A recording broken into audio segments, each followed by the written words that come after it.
ইয়াহসাবু আন্না মালাহু আখলাদা। আল্লাহর বান্দা ভালো করে শুনে নাও, আল্লাহ পাকের বয়ান শোনো।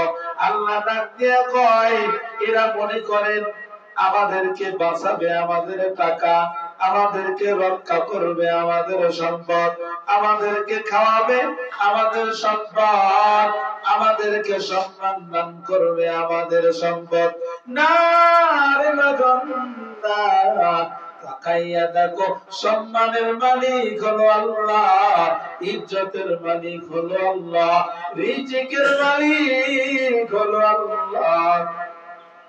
যদি তাই হয়তো হাজার টাকাওয়ালারা অপমান অপদস্থ হইতো না, ঠিক কিনা বলেন? ওরে মুসলমান, আর যদি মনে করেন মাল সম্পদ টাকা পয়সা জমায় রাখবো, খাবো দাবো ফুর্তি করবো, কোনো অসুবিধা নাই। ও মুসলমান, ভালো করে শুনে দাও, আল্লাহ বলে বান্দা الذي جمع مالا وعددا يحسب أن ماله أخلدا। তোমাদের মাল, তোমাদের ঐশ্বর্য, তোমাদের ক্ষমতা তোমাদেরকে রক্ষা করতে পারবে না।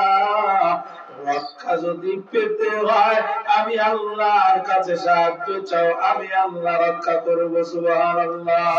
ও মুসলমান, তাকাইয়া দেখো, আল্লাহ ডাক দিয়ে কয়, মাল যারা জমা করে রাখে, কোথা থেকে আসলো, কেমনে আসলো, তা ঠিক করা, এদের কাছে তো শুকরিয়ার কোনো বিষয় নাই। এদের কাছে টাকায় অনেক কিছু, টাকায় অনেক কিছু, সম্পদ অনেক, অথচ আল্লাহ পাক ডাক দিয়ে কয়, লাইন শাকারতুম লাযিদান্নাকুম ওয়া লাইন কাফারতুম ইন্না আযাবি লাশাদীদ। শুকরের নিয়ামত, নিয়ামতটা বুঝু গুনাহ, কুফরের নিয়ামত আজগাবি বিরু গুনাহ।